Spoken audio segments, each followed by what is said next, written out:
ఇక ఈ మధ్య మన ధర్మపీఠం ఇస్తున్న తీర్పులు కూడా చూస్తున్నాం. ఎందుకంటే తొందరపడ్డానికి లేదు. మన సుప్రీంకోర్టు వ్యాఖ్యానాలు చూస్తున్నాం మనం.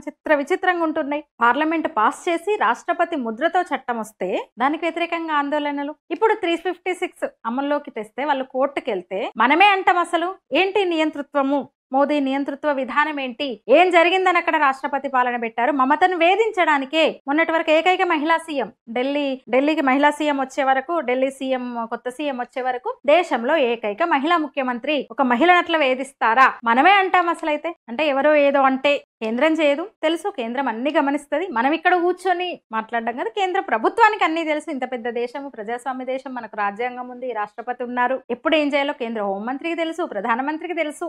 అందువల్ల ఇక్కడ కూర్చొని ఏదో అంటే, మనమేదో అంటే కేంద్రం ఏదో చేయడం కాదు, అన్ని తెలుసు అక్కడ ఏం జరుగుతుందో. అక్కడ ఇప్పుడు ముఖ్యమంత్రినే బ్లాక్ మెయిల్ చేసే స్థితికి అక్కడ ముస్లింలు చేరుకున్నారు. అరే పక్కనే ఉన్న అసోంలో లేవు గొడవలు, బెంగాల్లో కన్నా అసోంలో ముస్లిం జనాభా ఎక్కువ, 40% దాటింది. ఇంకా జార్ఖండ్, యూపీ, రాజస్థాన్, మధ్యప్రదేశ్, ఇన్ని రాష్ట్రాలు, ఇంత పెద్ద దేశం, ఇన్ని రాష్ట్రాల్లో ఎక్కడ గొడవలు లేవు, ఉద్యమాలు లేవు.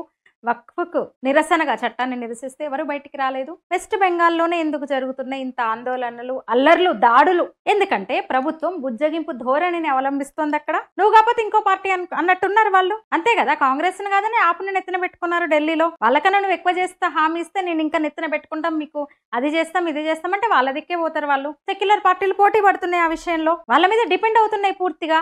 అందుకని వాళ్ళు బ్లాక్ మెయిల్ చేస్తున్నారు.